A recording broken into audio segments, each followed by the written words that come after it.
Hey everyone, welcome back tonight. Let's continue the epic story of Ibrahim Traoré, the man who tried to raise the fallen dream of freedom and dignity, even when the world conspired to bury it again.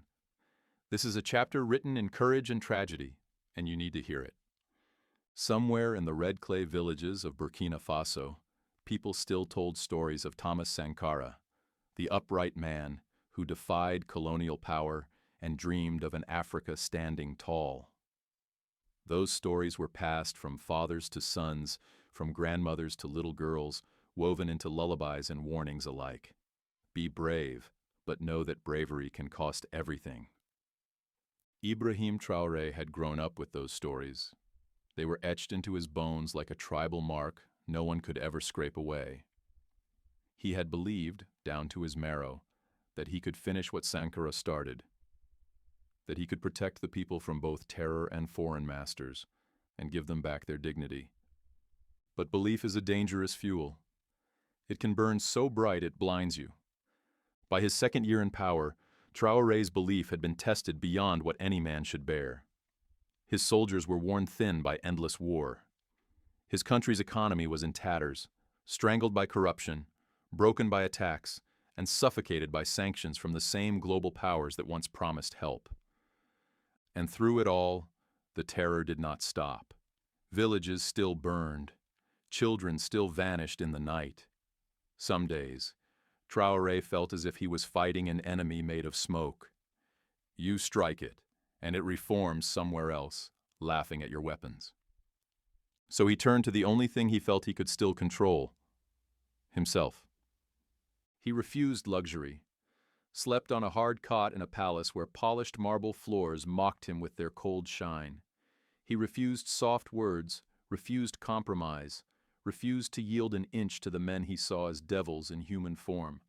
The warlords, the terrorists, the corrupt politicians. That gave him strength.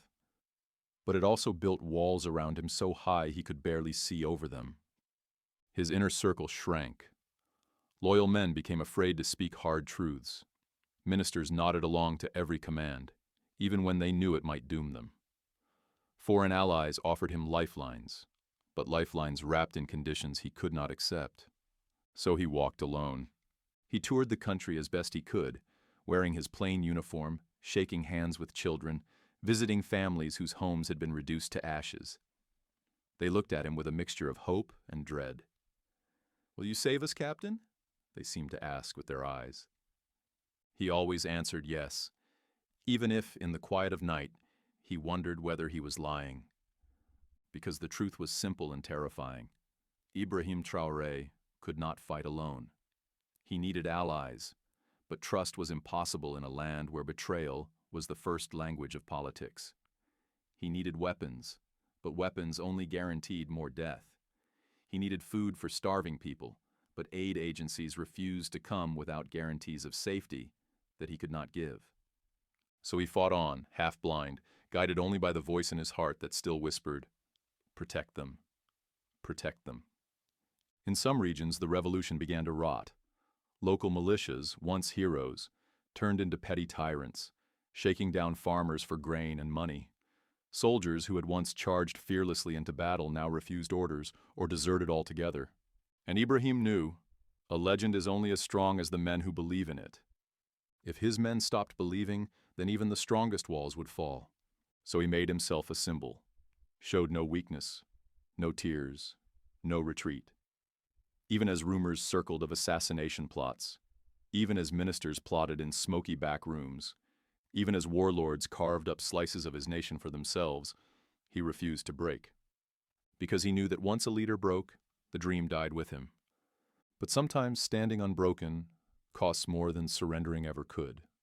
One night, after weeks of fighting in the north had left entire towns emptied of life, Traoré sat alone, reading reports lit by a single oil lamp. He traced his finger over the casualty numbers, numbers that had become names in his mind, names that became faces, faces that became ghosts, haunting him in the dark. He thought of Sankara. "Did you feel this?" he asked the empty room. "Did you feel how hope can crush you?" There was no answer. Legends do not answer.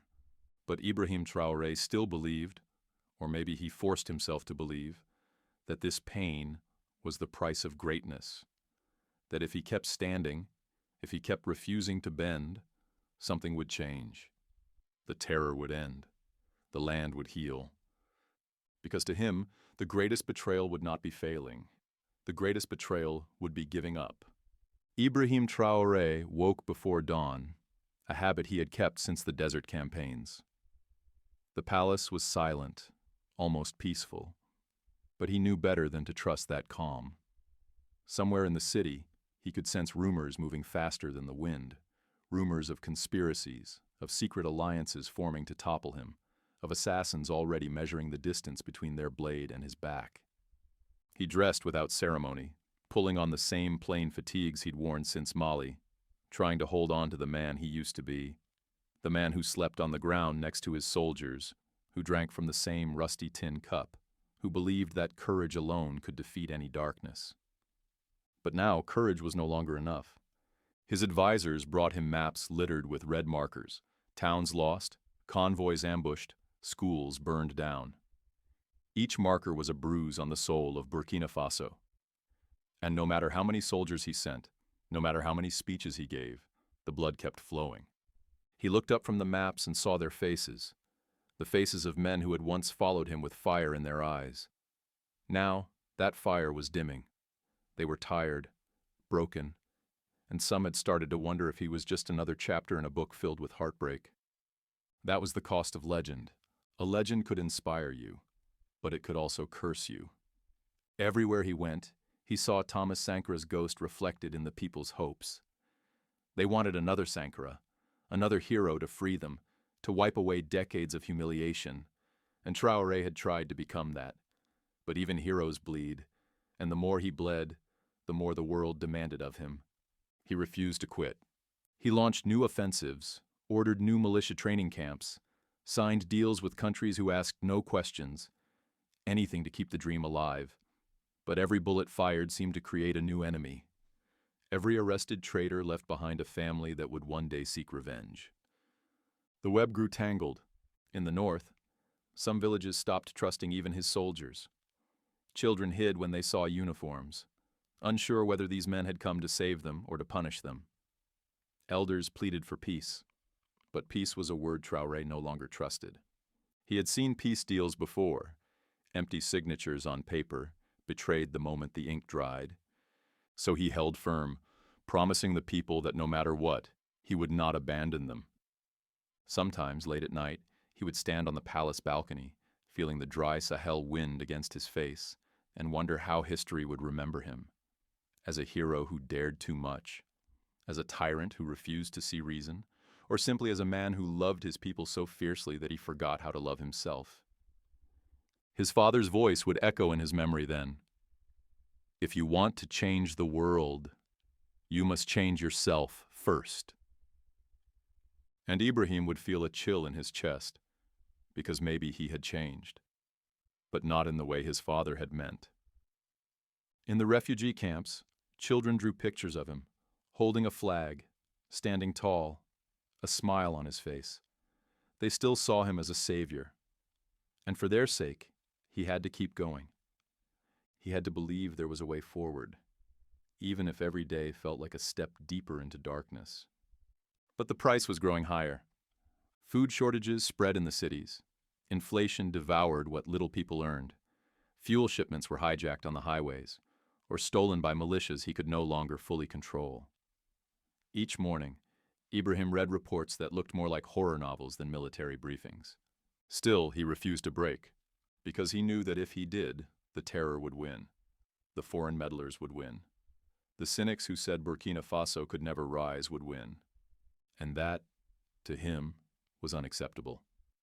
No matter how many nightmares stalked him, no matter how many allies turned into enemies, no matter how thin the line between hope and brutality became, he would stand. For as long as he drew breath, he would stand. Because to him, there was no other choice. Somewhere, he believed, a child would grow up in a free Burkina Faso, and that child would read about Ibrahim Traoré, the captain who refused to kneel, even when the world conspired to break him. Maybe that story would be enough. Maybe that was worth the price.